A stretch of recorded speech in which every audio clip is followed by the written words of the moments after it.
ஒரு ஊரில் ஒரு ஃபேமஸான ஜென் மாஸ்டர், அதாவது ஞானி இருப்பார்.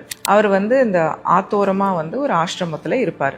அவரை தேடி நிறைய பக்கத்து ஊர்லேருந்துலாம் வருவாங்க. அப்படி அன்னைக்கு பக்கத்து ஊர்லேருந்து போட்டில் அவரை பார்க்கறதுக்கு ஒருத்தர் வராரு.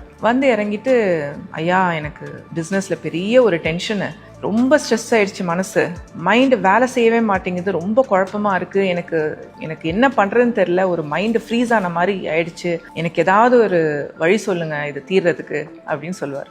உடனே இந்த ஜென் மாஸ்டர் சிரிப்பார். நீ வந்தியே போட்டு, அது இப்போ தான் கிளம்புது, அந்த இடத்துலேருந்து எனக்கு தண்ணி கொண்டு வா அப்படின்னு ஒரு பாத்திரத்தை கொடுப்பாரு. இவர் போய் அந்த பாத்திரத்தில் தண்ணி எடுத்துகிட்டு வருவார். பார்த்தா ஒரு மாதிரி மடியாக இருக்கும். ஏன்னா அந்த போட் இப்போ தான் போயிருக்கு இல்லையா, கீழே ஊற்றிடுவார். எனக்கு இந்த தண்ணி வேண்டாம், எனக்கு தெளிவான தண்ணி வேணும், கொஞ்ச நேரம் கழிச்சு போய் எடுத்துகிட்டு வான்னுவார். ஒரு 10 நிமிஷம் கழிச்சு போய் திரும்ப தண்ணி கொண்டு வருவார். அந்த தண்ணி ஒரு மாதிரி கலங்கலாக இருக்கும், ஆனால் ரொம்ப மடியாக இருக்காது, ரொம்ப தெளிவாகவும் இருக்காது. திரும்ப கொட்டிடுவார். எனக்கு இந்த தண்ணி வேண்டாம், எனக்கு தெளிவான தண்ணி வேணும், இன்னும் கொஞ்ச நேரம் கழிச்சு போய் எடுத்துகிட்டு வான்னுவார். திரும்ப வெயிட் பண்ணுவார். ஒரு அரை மணி நேரம் கழிச்சு போய் எடுத்துகிட்டு வந்தால் தண்ணி அப்படியே பளபளன்னு நல்லா நீட்டாக இருக்கும். அந்த ஜென் மாஸ்டர் சொல்வார், இந்த தண்ணி மாதிரி தான் நம்ம மனசும், அந்த போட் மாதிரி தான் உன்னோட ஸ்ட்ரெஸ்ஸும். எப்பயுமே ஒரு சலசலப்பு ஏற்படும் போது மனசு ரொம்ப ஸ்ட்ரெஸ்ஸாக இருக்கும். அந்த டைமில் உன்னால் எதுவுமே யோசிக்க முடியாது.